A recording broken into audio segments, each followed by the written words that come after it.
الصبح بدا من طلعته. یعنی اگر تم صدقوں کو ظاہر کر کے دو تو یہ بھی بہتر، اگر چھپا کے دو تو یہ بھی بہتر. امام غازی تفسیر کبیر کے اندر اسی آیت کریمہ کے تحت 5-6 چیزیں بیان فرمائی کہ صدقہ کب چھپا کے دینا چاہیے اور کب ظاہر دینا چاہیے. گفتگو وہ لمبی ہے، میں ایک بات عرض کر کے اجازت چاہوں گا اور بات آگے بڑھاؤں گا. 2 طرح سے جو ہے وہ صدقہ دیا جاتا ہے، ظاہر اور پوشیدہ. اور اس میں اگر کسی شخص کو آپ دے رہے ہیں، کسی ذات کو دے رہے ہیں، تو پھر اس وقت مستحب اور بہتر یہ ہے کہ آپ چھپا کے دیں. کسی کی مدد ذاتی طور پہ کر رہے ہیں، غریب ہے، بیوہ ہے، یتیم ہے، تو پھر اس کی غربت کا اشتہار نہ لگائیں، پھر بہتر ہے کہ چھپ کے دیں. اور آقا کریم نے فرمایا 7 اشخاص قیامت کے دن اللہ کے عرش کا ٹھنڈا سایہ پائیں گے جب کوئی سایہ نہیں ہوگا. ان میں ایک شخص یہ فرمایا وَرَجُلٌ تَصَدَّقَ بِصَدَقَةٍ فَأَخْفَاهَا حَتَّى لَا تَعْلَمَ شِمَالُهُ مَا تُنْفِقُ يَمِينُهُ. وہ آدمی جس نے تنہائی میں صدقہ دیا اور اتنا خفیہ دیا کہ جو دائیں ہاتھ نے کیا وہ بائیں کو خبر نہ ہو. فرمایا کل قیامت کے دن جب کوئی سایہ نہیں ہوگا اللہ اسے اپنے عرش کا ٹھنڈا سایہ نصیب ہوگا. اور جو عرش کے سائے تلے ہوگا قیامت کی تکلیف سے محفوظ ہوگا. جو عرش کے سائے تلے ہوگا وہ قیامت کی پریشانیوں سے محفوظ ہوگا. جو عرش کے سائے تلے ہوگا اس کو جام کوثر ضرور دیا جائے گا. اور جو ایک گھونٹ بھی پی لے گا 50,000 سال کے دن میں اسے کبھی بھی پیاس نہیں لگے. تو جس نے اپنے صدقے کو خفیہ دیا، دائیں نے دیا، بائیں کو خبر نہ ہو. اللہ اکبر. بلکہ علماء اس کی تشریح میں لکھتے ہیں کہ جس کو صدقہ دیا جا رہا ہے بہتر ہے کہ اس کو بھی خبر نہ ہو. اس انداز سے اس کے گھر میں پھینک آؤ کہ اسے بھی پتہ نہ ہو کہ میرے اوپر کون مہربانی کر گیا. اللہ اکبر. اگر ایسا ہو تو یہ انتہائی خفیہ حالت ہے. اللہ اکبر اللہ اکبر. تو کہا کہ اگر تم صدقہ خفیہ دو تو وہ بھی تمہارے لیے بہتر ہے، اور اگر تم ظاہر دو تو ظاہر دینا کس وقت مستحب ہے جس میں کسی شخص کی ذات کا معاملہ نہ ہو. مثال کے طور پہ مسجد کے لیے فنڈ مانگا جا رہا ہے، دارالعلوم کے لیے مانگا جا رہا ہے، کسی ہاسپٹل کے لیے مانگا جا رہا ہے، کسی اور رفاہی کام کے لیے مانگا جا رہا ہے. لہٰذا وہاں آپ اس نیت سے کہ اگر میں اٹھ کے اعلان کروں گا تو میرے دیکھا دیکھی کئی اعلان کریں گے، لہٰذا مدد ہو جائے گی. آقا کریم نے ایک مرتبہ جہاد کے لیے فنڈ مانگا تو ایک صحابی نے جلدی سے آغاز کر دیا، اس کو دیکھنے سے باقی بھی اٹھ کھڑے ہوئے. تو آقا کریم نے اس وقت فرمایا تھا من سنّا فی الاسلام میں سنتن حسنتن فلہ اجرہا. جس نے اسلام میں ایسے اچھے طریقے کو رائج کیا اللہ تعالیٰ اس کو اس کا اجر عطا فرمائے گا، اور اس کے دیکھا دیکھی جس نے اس کام کو کیا اللہ اس کا اجر بھی سے عطا فرمائے گا. تو اس نیت سے اگر ظاہر کر لیا جائے تو وہ زیادہ فضیلت والا ہے. دوسرا، اگر آپ خفیہ کی بجائے اعلانیہ کرتے ہیں تو اس سے آپ کے نفس پر ریاکاری کا امکان پیدا ہو جاتا ہے. تو پھر بہتر یہ ہے کہ ریاکاری سے بچنے کے لیے خفیہ صدقہ کیا جائے تاکہ اللہ تعالیٰ آپ کے اس عمل کی برکت آپ کو نصیب فرمائے، ورنہ ایسا ہوگا کہ ریاکاری سے سب کچھ برباد ہو جائے گا. آگے ارشاد فرمائے وَيُكَفِّرُ عَنْكُم مِّن سَيِّئَاتِكُمْ. اگر تم اللہ کی راہ میں چھپ کے یا ظاہر صدقہ کرو گے تو اللہ کے نزدیک وہ بہتر ہے اور وہ اس سے تمہارے گناہوں کو اتار دے گا. یعنی صدقہ دینے سے جو ہے وہ گناہ مٹتے ہیں. واللہ بما تعملون خبیر. اور جو تم کر رہے ہو اللہ اس کو دیکھ رہا ہے. نہیں کسی نے دیکھا، جس کو تم نے دیا اس نے بھی نہیں دیکھا، کسی کو نہیں کانوں کان خبر ہوئی، لیکن جس کے لیے دے رہے وہ تو دیکھ رہا ہے. اللہ اکبر. یہ اپنی اپنی نیت پر منحصر ہے کہ کس کی نیت کیا ہے.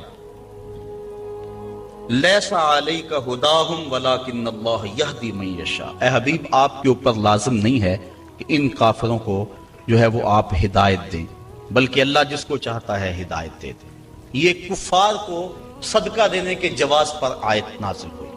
صحابہ صدقہ اپنا دیتے تھے، اپنوں کو مسلمانوں کو بھی، لیکن ان کے رشتہ دار کافر بھی ہوتے جو پریشان ہوتے تو دل میں آتا یہ کافر ہیں، تو اللہ تعالیٰ نے اجازت دی کہ ان کو بھی آپ دے سکتے ہیں. تو کافر کو صدقہ واجبہ نہیں لگتا، یعنی زکوٰۃ نہیں لگتی، صدقہ فطر نہیں لگتا، اور جو منت کا جو صدقہ ہے وہ نہیں لگتا، واجبہ نہیں لگتا. نافلہ صدقے جو ہیں ویسے تعاون کر دیا جائے تو وہ اس کو لگ جاتا ہے. اس کی دلیل قرآن مجید کی یہ آیت ہے. وما تنفقوا من خیر فلانفسکم، اور تم جو اچھی چیز دو تو تمہارا ہی اس میں بھلا ہے، فائدہ تمہیں ہی ہوگا، تمہارا ہی بینک ہے۔ وما تنفقون الا ابتغاء وجہ اللہ، اور تمہیں خرچ کرنا مناسب نہیں مگر اللہ کی رضا چاہنے کے لیے۔ وما تنفقوا من خیر یوفى الیکم، اور جو مال تم خدا کی راہ میں دو گے اس کا تمہیں پورا پورا اجر ملے گا۔ وانتم لا تظلمون، تمہارے سے ظلم نہیں کیا جائے گا، جدیا اس کا پورا پورا اجر ملے گا۔ للفقراء الذین احصروا فی سبیل اللہ، یہ کہا کہ کافروں کو تم صدقہ دے سکتے ہو، لیکن فرمایا تمہارے صدقے کے زیادہ حقدار وہ ہیں۔ کون؟ للفقراء الذین، وہ فقیر لوگ، احصروا فی سبیل اللہ، جو اللہ کی راہ کے اندر رکے ہوئے ہیں۔ اس سے مراد احصروا فی سبیل اللہ سے مراد مفسرین نے اصحاب صفہ لیے ہیں۔ یہ 400 کے قریب صحابہ تھے، 300 سے لے کر 400 تک ان کی تعداد مختلف روایات میں آئی ہے، جو مسجد نبوی میں رہتے تھے۔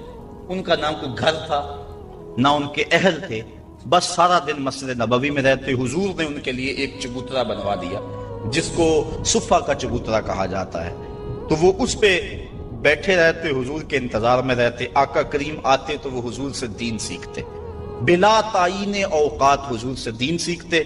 کسی غزوے پر حضور ان کو چاہتے تو ساتھ لے جاتے، کسی سرایہ پہ بھیجتے تو وہ حضور کے حکم کی جو ہے وہ تعمیل کرتے۔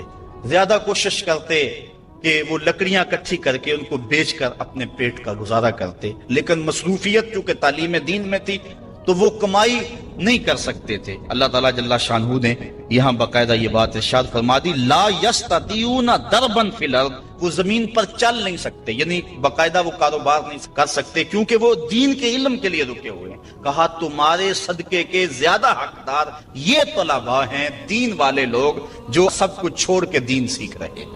یحسبهم الجاہل اغنیاء من التعفف، سوال نہ کرنے کی وجہ سے اس کو ناواقف آدمی سمجھتے ہیں یہ تو بڑے ٹھیک ٹھاک ہیں، یہ تو غنی ہیں، کیونکہ ہر بندہ اندر نہیں جھانک سکتا۔ وہ کیا کسی نے کہا تھا نا، ہستی پلکوں کے نیچے غم بھی پلتے ہیں، ہستی پلکوں کے نیچے غم بھی پلتے ہیں، مگر کون دیکھتا ہے اتنی گہرائی میں۔ تو وہ بظاہر ان کے چہرے مورے ایسے ہیں کہ لگتا یہ ہے کہ یہ بڑے ٹھیک ٹھاک، ضرورت ہی نہیں ہے، لیکن مالداروں کے اوپر لازم ہے کہ ان کو بھی تلاش کریں جو مانگتے نہیں اور ان کے گھر جا کے ان کی اعانت کر کے آئیں۔ اللہ نے اپنے محبوب سے مخاطب کر کے کہا، تعرفہم بسیماہم، محبوب تو ان کی پیشانیوں سے پہچان لیتا، لوگ نہ جانے تجھے تو پتہ ہے۔ حضرت ابو ہریرہ رضی اللہ تعالیٰ عنہ باہر آ کے بیٹھ گئے، کہتے مجھے بھوک بڑی لگی ہوئی تھی اور اتنی بھوک کہ گزارا نہیں ہو رہا تھا، بیٹھا نہیں جا رہا تھا۔ میں نے کہا کوئی آدمی گزرتا میرے چہرے کو دیکھ کے پہچان لے گا۔ پھر ایک صحابی آئے، میں نے ان سے ایک مسئلہ پوچھا، وہ مسئلہ بتا کے چلے گئے۔ دوسرے آئے، میں نے قرآن کی آیت کے بارے میں پوچھا، وہ بتا کے چلے گئے۔ پھر دل و قلب و نگاہ کے مرشد اولین آ گئے۔ میں نے حضور سے مسئلہ پوچھا، حضور نے کہا ابو ہریرہ بھوک لگی ہوئی ہے؟ میں نے کہا ہاں حضور بھوک لگی ہے۔ پوچھا مسئلہ؟ آقا کریم میں بھوک لگی ہے، ہاں حضور بھوک لگی ہے، مسئلہ ہی یہی تھا۔ کہتے ہیں آ جاؤ میرے ساتھ آ جاؤ۔ پھر وہ روایت آپ علماء سے سنی کہ حضور اندر چلے گئے، اجازت دی۔ حضرت ابو ہریرہ فرماتے ہیں میں دیکھا دودھ کا ایک پیالہ پڑا، کہا ابو ہریرہ جاؤ جو صفہ پہ بیٹھے ان کو بھی بلا لاؤ۔ میں سوچا وہ تو 70 ہیں اور دودھ کا پیالہ ایک، لیکن حضور کا حکم تھا، میں بلا لایا، کہا اب ان کو پلاؤ۔ کہا پریشان تھا لیکن جب پہلے نے پیا ذرا بھی کم نہ ہوا۔ میں سمجھ گیا حوض کوثر کی نہروں سے کنیکشن جڑ گیا۔ کہا کہ ان سب کو پلاؤ، کہا ایک نے پیا پھر دوسرے نے پیا، 70 آدمی دودھ پی گئے۔ اللہ اعلیٰ حضرت فرماتے ہیں ہاں جناب ابو ہریرہ، کیسا تھا وہ جام شیر جس سے 70 سالوں کا دودھ سے منہ بھر گیا۔ اللہ اکبر۔ کہتے ہیں پھر حضور نے مجھے پلایا، کہا اور پیو اور پیو، حتیٰ کہ میں سراب ہوا، حضور اب نہیں پیا چاہتا۔ پھر آقا کریم وہ پیالہ لیا۔ استاذ المکرم فرمایا کرتے تھے یہ تو دیکھتے ہو کہ ایک دودھ کا پیالہ 70 کے لیے کافی ہو گیا، یہ بھی تو دیکھو کونین کا سردار 70 کا جھوٹا پی رہا، اس پہلو پہ بھی ذرا نظر جائے۔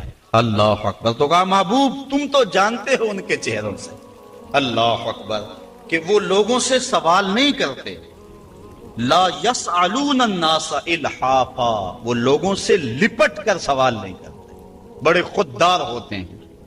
عموماً ایسے لوگوں کی تلاش بڑی ضروری ہے کہ جو لوگوں سے سوال نہیں کرتے، ورنہ ہم نے دیکھا ہے کہ جو لوگ مانگنے والے ہیں، سوال کرنے والے ہیں، وہ تو لاکھوں روپے جمع کر لیتے ہیں، اور جو بیچارے عزت نفس کا لحاظ رکھنے والے ہوتے ہیں ان تک کوئی بھی نہیں پہنچتا۔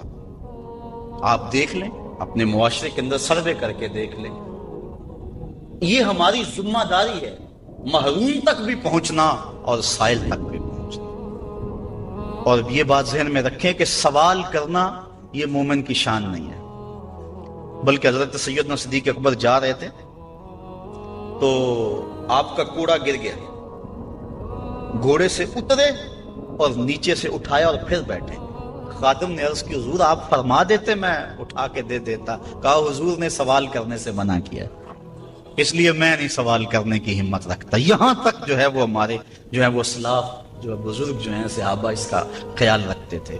کچھ اعمال ایسے ہیں کہ ان کا سلسلہ ختم ہی نہیں ہوتا، ان میں سے ایک صدقہ جاریہ ہے، اور ایک حدیث میں اس صدقہ جاریہ کی تفصیل موجود ہے، جیسے کسی نے مسجد بنائی، کسی نے نہر کھدوائی، کسی نے کنواں کھدوا دیا، کسی نے قرآن مجید کو لوگوں تک پہنچا دیا، علم کی نشر و توبیع کی۔ تو یہ وہ اعمال ہیں جو صدقہ جاریہ کی صورت میں ہیں اور یہ ختم نہیں ہوتے۔ مجھے اور آپ کو صدقہ کی مختلف صورتیں وہ اختیار کرنی چاہیے۔ کھانا کھلانا بھی صدقہ ہے، لباس پہنانا بھی صدقہ ہے، حتیٰ کہ جو کمائی کر کے تم بیوی کے منہ میں رکھتے ہو وہ بھی صدقہ ہے، اپنے بچوں پر جو خرچ کرتے ہو وہ بھی صدقہ ہے، تم نے کھیتی لگائی اور چڑیاں آ کر کے دانے چگ گئیں، اللہ وہ بھی صدقے کے کھاتے میں لکھتا ہے۔ اللہ اکبر۔ تو صدقے کا بہت وسیع مفہوم ہے، کچھ دینے کے لیے نہیں ہے۔ کلمۃ الطیبہ، اچھی بات کر دینا، یہ بھی صدقہ ہے۔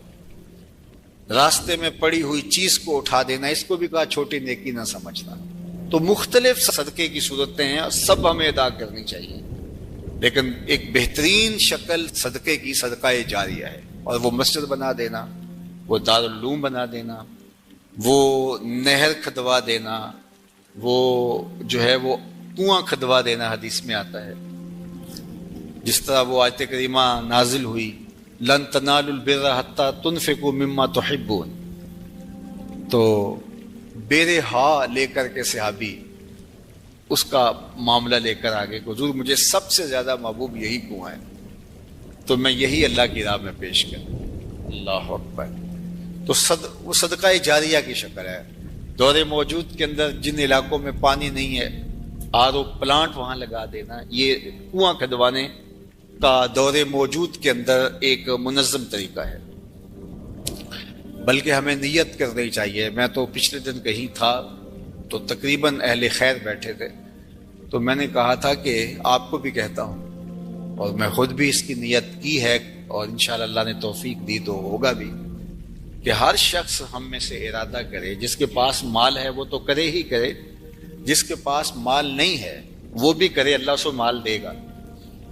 ہر شخص ارادہ کرے کہ میں زندگی میں کم از کم ایک مسجد تو بنواؤں گا، میں زندگی میں ایک جامعہ تو بنواؤں گا۔ تو یہ اگر ہم نیت کر لیں تو نیت المومن خیر من عملہ، تو اس کا ثواب آج سے ہی شروع ہو جائے گا۔ نیت وہ والی نہیں ہے کہ جب مال ہو تو پھر نیت ٹوٹ جائے۔ کچھ نیتیں ایسی ہوتی ہیں بندہ پہلے نیت کرتا ہے جب مال نہیں ہوتا۔ ایک واقعہ مشہور ہے کہ ایک آدمی چڑھا اس کے اوپر، کھجور کے اوپر توڑنے کے لیے، تو وہاں ایک سانپ بیٹھا ہوا تھا، تو اسے نہیں پتا تھا، جب خوشے کو ہاتھ ڈالنے لگا تو ایک خوفناک سانپ دیکھا تو ڈر گیا اور فوری نیچے سرکنے لگا اور کہا اللہ اگر اس سانپ کے قہر سے تو مجھے بچا لے تو تیری راہ میں اونٹ خیرات کروں گا، اور نیچے سرکنا شروع کیا۔ 10 15 20 فٹ نیچے ہو گیا، لیکن وہ ابھی بھی اس کی طرف غسیلی نظروں سے دیکھ رہا تھا، لیکن کچھ تھوڑا سا محفوظ ہو گیا۔ کہا مالک اگر تو مجھے اس سے بچا لے تو تیری راہ میں اونٹ خیرات کروں گا۔ یوں اترتے اترتے نصف تک آ گیا اور سانپ کا خطرہ بھی ٹلا نہیں ہے، تو کہنے لگا اللہ اگر تو مجھے اس سانپ سے بچا لے تو تیری راہ میں بکری خیرات کروں۔ پھر زمین کے تھوڑا سا قریب آ گیا اور کہنے لگا اللہ تو اگر اس سانپ سے مجھے بچا لے تو مرغی دوں گا، اور پھر چھلانگ لگاتے ہوئے کہا مالک میرے گھر میں ایک انڈا پڑا ہے وہی تیری راہ میں جا کے خیرات کر دوں گا۔ تو اونٹ سے چلا اور معاملہ انڈے تک پہنچا. یہ صادق النیہ نہیں ہے. اللہ کے محبوب علیہ السلام نے حضرت ابو کبشہ الانماری سے ایک روایت ہے, اس میں فرمایا لوگ 4 طرح کے, ان میں سے دوسری قسم کے لوگوں کا ذکر فرمایا وَرَجُلٌ رَزَقَهُ اللَّهُ عِلْمًا وَلَمْ يَرْزُقْهُ مَالًا. وہ شخص جس کے پاس مال نہیں ہے لیکن اللہ اس کو شعور دیا ہے, فہم دیا ہے, علم دیا ہے. آگے لفظ ہے فَهُوَ صَادِقُ النِّيَّةِ, لیکن وہ نیت کا بھی سچا ہے. وہ کہتا ہے کہ اگر میرے پاس مال ہوتا لَعَمِلْتُ بِعَمَلِ فُلَانٍ, تو جو مالدار لوگ اللہ کی راہ میں خرچ کر رہے ہیں میں بھی ایسے ہی کروں. اور وہ ایسے اوپر سے نہیں کہہ رہا جب مال آ جائے تو پھر جائے. فرمایا وَهُوَ صَادِقُ النِّيَّةِ, وہ نیت کا سچا ہے. اگر مال آتا تو کرتا. آقا کریم نے فرمایا کہ کل قیامت کے دن اس نے کیا کچھ نہیں ہے, لیکن جب اعمال تولیں گے تو یہ بھی اس سخی کے ساتھ ہی کھڑا ہوگا, یہ بھی افضل المنازل. تو نیت کر لینی چاہیے کہ صالح اعمال بجا لائیں, صدقہ کریں, اور صدقہ جاریہ میں مجھے آپ کو سچے دل سے اگر اللہ نصیب کر دے تو پھر یہ کوئی مشکل نہیں ہے, اور یہ سب کچھ یہاں رہ جانا ہے. اور وہ تو ہمارا کفن بھی میلا نہیں ہوتا کہ سب کچھ بانٹ لیا جاتا ہے. میاں صاحب بولے جاندی واری ڈرونا بنے ہوتے, ہاتھ نہ لاندے ڈر دے, جنہ لئی تو پاپ کمایا جی کتھے نہیں تیرے کر دے. ابو لہب ابو جہل سے لے کے دجال تک الکفر ملت واحدہ, کفر ختم کرنے کی کوشش کرے گا, اپنے منہوں کی پھونکوں سے اس چراغ کو بجھانے کی کوشش کرے گا. یہ چراغ کبھی آپ کو جھلملاتا ہوا بھی دکھائی دے گا, لیکن یہ بات ذہن میں رکھ لو کہ واللہ متم نورہ, اللہ اس نور کا اتمام کرے گا.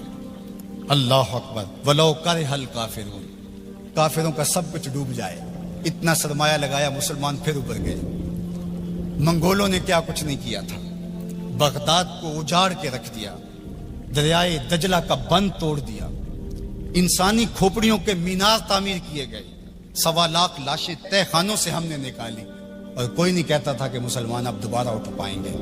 لیکن ہے یا یورش تاتار کے افسانے سے پاسباں کعبے کو مل گئے صنم خانے سے. ان اللہ یؤید ھذا الدین بید الرجل الفاجر, اللہ برے لوگوں سے بھی اس دین کا کام لے لیتا ہے. واللہ متم نورہ, وہ اس نور کو ہر صورت میں پورا کر کے دکھائے گا. یقین کا چراغ ہمارے ہاتھ میں تھما دیا. یہ چراغ کبھی بھی آپ کے ہاتھ سے نہیں چھوٹنا چاہیے کہ دین غالب ہوگا. والذی ارسل رسولہ بالہدی ودین الحق لیظہرہ علی الدین کلہ, اللہ تعالیٰ نے رسول کو حق اور ہدایت کے ساتھ مبعوث اس لیے کیا ہے کہ تمام ادیان پر دین اسلام کو غالب کرے گا. اگرچہ مشرکین کو ناپسند ہو, ساری ان کی محنت ڈوب جائے گی, ساری کمائی ڈوب جائے گی. اتنا سرمایہ کیا, یہ ٹیکنالوجی کے کھڑے کیے گئے پہاڑ, یہ خریدے گئے غدار, یہ کائنات کے اندر ان کے عالی دماغوں کی محنت, دسیسہ کاریاں, پھیلائے گئے جال, یہ سب ضائع ہو گیا. اور اسلام جب اٹھتا ہے تو پھر اسلام اٹھ کے کھڑا ہو جاتا ہے. واللہ متم نورہ, اللہ اپنے نور کو ہر صورت میں اس کا اتمام کرے گا. اب اتمام دین کے لیے اس نے حضور کے غلاموں سے کام لینا ہے. آپ آئے ہو, دھوپ میں بھی بیٹھے ہو, آج عہد کر کے جاؤ کہ ہم اتمام دین کی تحریک میں عملاً شریک ہوں گے. اللہ اکبر. اور وہ کس طرح ہوگا؟ اللہ اور اس کے رسول کے ساتھ ہمارا تعلق اگر مضبوط ہوتا ہے تو اتمام دین ہوگا. پہلی بات ذہن میں رکھ لیجئے گا, دین کبھی بھی مغلوب نہیں ہوا, دین غالب رہا. دلائل و براہین کی روشنی میں دین ہمیشہ غالب تھا. سیاسی طور پہ ہم مغلوب ہوئے اور ٹیکنالوجی میں ہم مغلوب ہوئے, مختلف جگہوں پہ مختلف ذرائع میں ہم مغلوب ہوئے, لیکن اپنی فطری صداقت کے اعتبار سے دین کبھی مغلوب نہیں ہوا. دیگر عنوانات سے ہماری مغلوبیت ہے. اسلام اپنے فطری مزاج کے ساتھ غالب ہے. اللہ اور اس کے رسول کے ساتھ ہمارا تعلق مضبوط ہونا چاہیے, سطحی نہیں ہونا چاہیے. ہمارا تعلق مضبوط ہونا چاہیے. ہماری محبت نعروں تک محدود نہیں ہونی چاہیے. ہماری محبت صرف ہمارے لباس اور ہماری وضاقت تک محدود نہیں ہونی چاہیے, بلکہ محبت رسول کا تقاضا یہ ہے کہ ہماری روحیں بھی حضور کی غلام ہونی چاہیے, ہمارا جسم بھی حضور کا غلام ہو. ہمارا طرز زندگی, انداز معاشرت, اٹھنا بیٹھنا, رویے, شادی, بیاہ, مرگ, سب کچھ حضور کی غلامی کے سانچے میں ڈلی ہو. دوسرا کام آپ نے جو کرنا ہے وہ کتاب اللہ سے رب مضبوط کرنا ہے. جتنا مضبوط رب قرآن سے قائم ہوگا امت اوپر چلی جائے گی. صرف نعروں سے نہیں, صرف باتوں سے نہیں, میری گفتگو سے نہیں, اس اجتماع سے نہیں, آپ نے قرآن سے اپنے رب کو مضبوط کرنا ہے. کوئی دن آپ کا نہ گزرے قرآن کے بغیر. ہم اپنے ابلاغ کو مؤثر بنائیں. اور یہ صرف مبلغین کے لیے ہی نہیں ہے، یہ ہر شخص ذمہ دار ہے کہ وہ حضور کے دین کے میسج کو آگے منتقل کرے. مؤثر تبلیغ کا انداز ہوگا تو اثر انداز ہوگا. اگر تبلیغ کا انداز مؤثر نہیں ہے تو وہ الٹا نقصان کا سبب ہوگا. اخلاق و کردار کی خوبصورتی ہر صورت کے اندر اس امت کو حاصل کرنی ہوگی. امت گر جائے، امت عروج پہ ہو، جس صورت کے اندر بھی ہیں، اپنی گفتگو کو، اپنے طرز زندگی کو، اپنے انداز معاشرت کو خوبصورت رکھیں گے اور ہمارا کردار بتائے گا کہ ہم حضور کے غلام ہیں، تو ہم چاہے ایک ہی فرد ہوں گے تو اس پیغام کو لے کر آگے بڑھ جائیں گے. لیکن لاکھوں بھی ہوں گے لیکن بدتمیز ہوں گے کردار کے اعتبار سے، رویوں کے اعتبار سے، اخلاقیات کے اعتبار سے، تو پھر کچھ بھی نہیں ہوگا. ہم ایک جھاگ کی طرح ہوں گے. تعلیم کا نظم امتوں کو کھڑا کرتا ہے اور تعلیم کے ذریعے سے قومیں آگے بڑھتی ہیں، اور جہالت ہی قوموں کی بربادی کا سبب اور ذریعہ ہوتا ہے. اسی لیے ادارۃ المصطفیٰ نے اس سیکٹر کے اندر خاص طور پہ اپنے کام کو آگے بڑھانے کا آغاز کیا ہے. اس لیے کہ منبر و محراب کو اگر صالح افراد نصیب ہو جائیں جو دین کی روح کے مطابق ان تک پیغام پہنچا سکے تو یہ امت کھڑا ہوتے ہوئے دیر نہیں لگے گی. اسی طرح دوسرا کردار والدین کا ہے، تیسرا کردار معلمین کا ہے. امت سازی کے عمل میں یہ تین کردار انتہائی اہم ہیں. اور چوتھا کردار دور موجود کے اندر میڈیا کا ہے، جس سے ہم سر دست کوئی توقع نہیں رکھ سکتے. لیکن یہ تین کردار جو ہیں یہ انتہائی اہم ہیں. ان کرداروں کو ہمیں سنبھالنا پڑے گا. غلبہ دین کا شوق جنون کی حد تک ہمارے سینے میں موجود ہونا چاہیے. لیکن یہ بات ذہن میں رکھے کہ اگر ہم یہ نہیں کر پاتے تو ہمارے ذمے نہیں ہے. ہمارے ذمے جو ہے وہ کوشش اور محنت کرنا ہے. جب انسان یہ طے کر لیتا ہے کہ یہ میں نے کرنا ہی کرنا ہے اور وہ نہیں ہو پاتا تو وہ مایوس ہو جاتا ہے. اس لیے غلبہ اگر ہو جاتا ہے تو یہ بہت اچھی بات ہے. بلکہ میں نے یہ بات کئی دفعہ کہی ہے کہ ہمارا کام صفیں سیدھی کرنا ہے، اللہ امام کو بھیج دے گا. لیکن خود اگر ہم کہیں کہ ہم امام بن کے بھی ہم نے بیٹھنا ہے تو پھر گھر کا رستہ بھول گئے، ہم گھر جانے کی جلدی میں پھر ہم راستہ بھول جائیں گے. ادارۃ المصطفیٰ ایک مربوط فکر کا نام ہے، اس کے طے شدہ اہداف ہیں. لیکن یہ بات ذہن میں رکھیے گا کہ ہم ایک طوفان سینے میں رکھنے کے باوجود ایسی جلد بازی کبھی نہیں کریں گے جس سے ہمارا راستہ کھوٹا ہو جائے. ہم سمجھتے ہیں اور اس وقت جو دکھ پھیلے ہوئے ہیں، امت جس درد میں مبتلا ہے. ایک وقت تھا اس زمانے میں ہم بھی کہتے تھے کوئی شہر دے لوگ بھی ظالم نے، کوئی سانو مرن دا شوق بھی ہے. وہ شوق فراواں مرنے کا سینے میں موجود ہے. لیکن آج میں یہ بھی کہنا چاہوں گا کہ اے اشک آہستہ بریز کہ غم زیادہ است، اے آنسو ہولے ہولے برسو غم زیادہ ہے، اے شمع آہستہ بسوز کہ شب دراز است. رات بہت لمبی ہے، رات بہت تاریک ہے. اس شمع کو بچا بچا کے جلانا ہے، کہیں بجھ نہ جائے یہ چراغ اور بات آدھی رات اندھیرے میں ڈوب جائے. اگر تم چراغ ہدایت ہو، اگر تمہارے دم سے اجالے ہیں، اگر تمہاری وجہ سے اللہ کی مخلوق خیر کی راہوں کو اختیار کر رہی ہے، اگر تم امت کی ضروریات کو سمجھنے کی صلاحیت رکھتے ہو تو پھر ہولی ہولی جلو. اس لیے کہ شب دراز است، رات بہت لمبی ہے. اس لیے ہولے ہولے آہستہ آہستہ منزل کی طرف بڑھتے جاؤ. ہاں اٹھنے والا قدم رہے منزل کی طرف. چونٹی کی چال پہ بھی چلو گے تو منزل پہ پہنچ جاؤ گے. امت کے تصور کو ہمیشہ اجاگر رکھنا، حضور کی امت بن کے رہنا. آپ اپنی شناخت کو، آپ کی علاقائی شناخت ہے، آپ کی مسلکی شناخت ہے، آپ کی خاندانی شناخت ہے، آپ کی جو بھی شناختیں ہیں ان شناختوں کو باقی رکھو. میں ان شناختوں کا انکار نہیں کرتا، لیکن آپ کا تعارف امت کے حوالے سے آگے بڑھنا چاہیے.